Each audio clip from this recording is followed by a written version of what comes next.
PT was initially released back in 2014, and for me and many, was a major highlight of that year.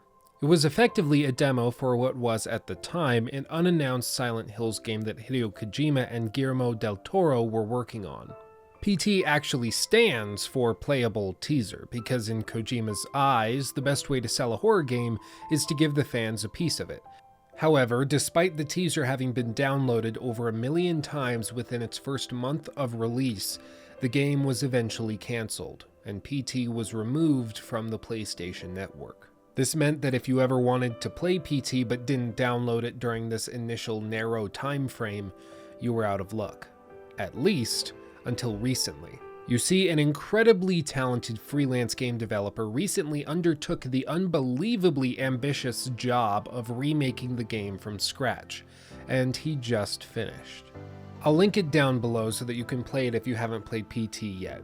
This remake is free and can be downloaded in minutes. Seriously, play it before you watch this video.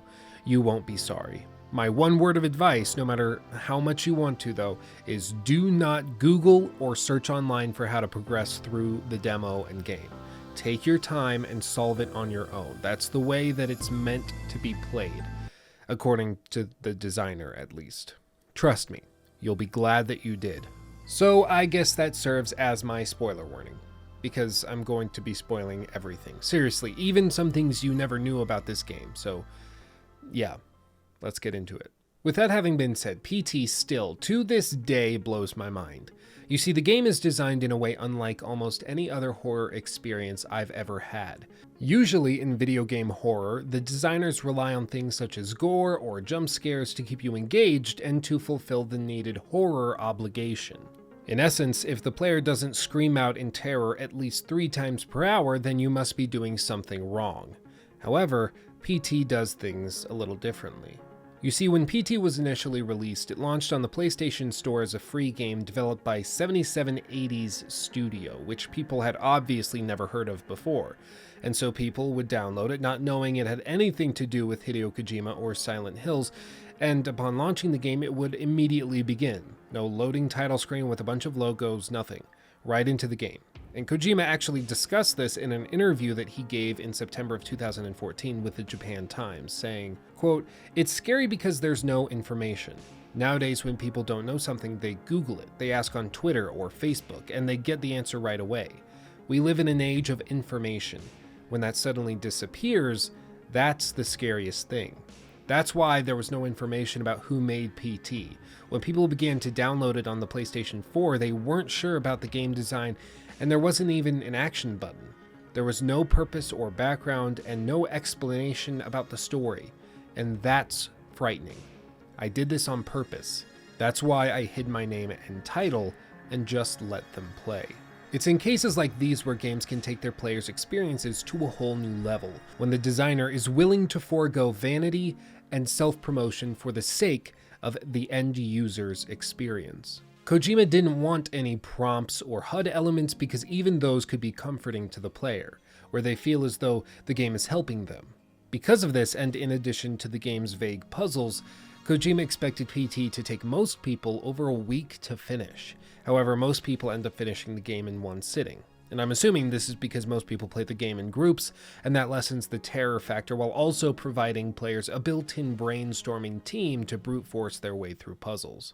Speaking of, let's discuss the puzzles in this game for a moment. The puzzles are unbelievably vague and leave the player walking back and forth questioning whether or not they've discovered some glitch.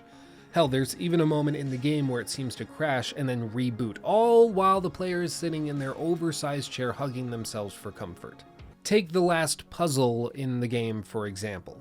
You've been walking through the hallway for at least half an hour at this point. You're conditioned to keep moving forward no matter what, and so naturally, Kojima uses this to his advantage. You must walk into the hallway, wait for the bell to finish its 12th strike for midnight. You then walk exactly 10 paces, wait for a baby laugh, freeze, and then return to the foyer where you see the mother doing the Harlem Shake, wait for her to disappear, hear another baby laugh at some point, stay frozen, wait for a phone call, and then you pick it up without knowing what button to press in order to do so, at which point you hear a voice say, "You are chosen," at which point he hangs up on you and you continue through the basement door one last time. That's the puzzle. All of that. You're supposed to figure out that it's 10 paces, and that you have to freeze on the second baby laugh, but not necessarily the first, and that you have to be close enough to the mother to see her, but not too close where she could grab you. And this is perhaps where the game's only real flaw lies, in that it requires so much trial and error in order to complete organically. It makes you feel as though you're helpless. You start to feel as though you're trapped in an endless loop where you're doing the same thing over and over again without anything changing, but you keep expecting things to change, which is, after all, Albert Einstein's definition of insanity. And, oh wait, he totally did that on purpose. You see, Kojima structured the game's puzzles in this helpless way because it was going to leave players feeling the same way the character is. It's Groundhog Day on steroids, and it's great for all the wrong and right reasons. It doesn't hold your hand because that would be comforting. After all, if you're playing a horror game, why expect for there to be things that are helpful? This is the same reason why the inventory system in Resident Evil 7 is so hard to navigate, because they want it to be clunky and feel awkward. It uses something as mundane as the menu to further its quest to reinforce the gameplay narrative. With that being said, it should come as no surprise that Hideo Kojima is known for being very thoughtful when he designs a game. He takes many things into consideration and uses much of it as direct inspiration. In fact, when designing PT, he said that he didn't want a normal horror experience. He wanted something that everybody could find terrifying regardless of social status or cultural origin. This quotation actually comes from an interview that he gave to Kotaku while he was discussing why he chose to use an L-shaped corridor within a fancy house as the game's location. And this question is fair. I mean, why not use something like the kitchen area of the house from Resident Evil 7? Something dilapidated, gross, and more generally scary, at least according to the common definition. Just imagine being caught up in an infinite loop where you have to continue going through this dark, gross environment ad infinitum with things constantly changing around you. It would be horrifying. Or would it? In the medical literature on the topic, the idea of desensitization to phobia-inducing stimuli is still very hotly debated. For instance, many people in the medical community still disagree as to whether or not extensive exposure to video games leads to an increased level of desensitization towards violence or physical abuse. In this instance, the question is whether or not extended exposure to phobic stimuli could lead to desensitization towards it. In Kojima's mind, the answer is simple.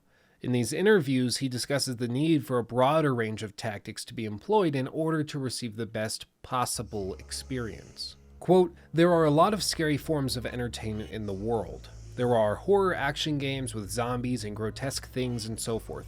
The real fear isn't from those things. It's from standing in an empty space where just to step forward or to turn around is scary.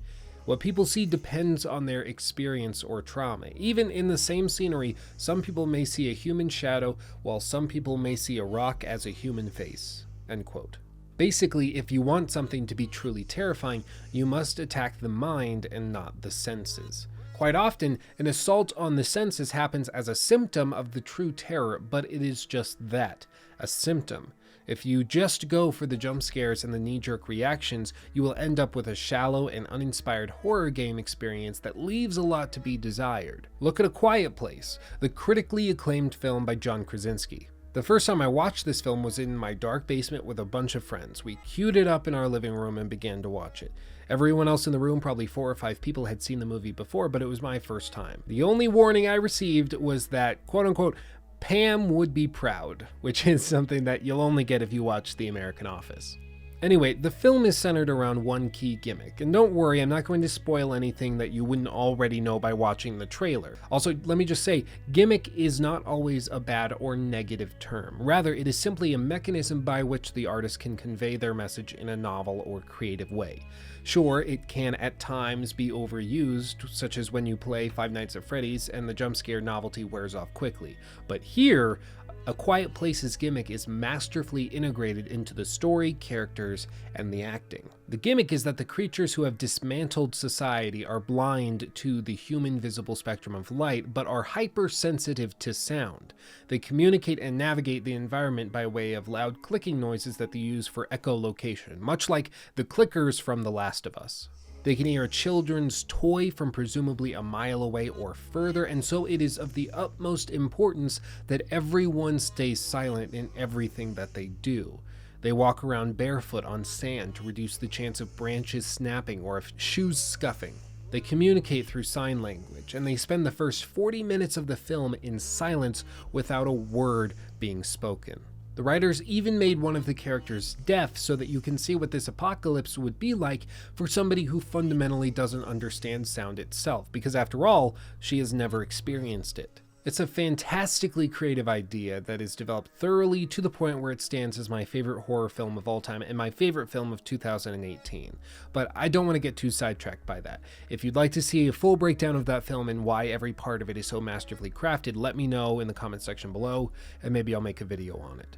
Anyways, the reason that I brought that up to begin with is that this willingness to forego the tropes of your industry and genre is what is necessary for horror and art itself to be successful and effective. Where A Quiet Place shed the constraints of loud sound and mopey dialogue, PT shed the necessity of excessive gore and instead focused on an ambience and slowly built anticipation of dreadful events. It sounds simple, I know, but it is something that is incredibly difficult to achieve. To create a world, however small, that has those who inhabit it dreading the very thought of turning around is nothing short of incredible. However, despite all of this, Konami shut down production of Kojima's Silent Hills game, and with it went the playable teaser that Kojima created to woo players. Thankfully, we now have a way of experiencing this small yet thrilling masterpiece again, but all of this leaves us with one question. What is PT's legacy?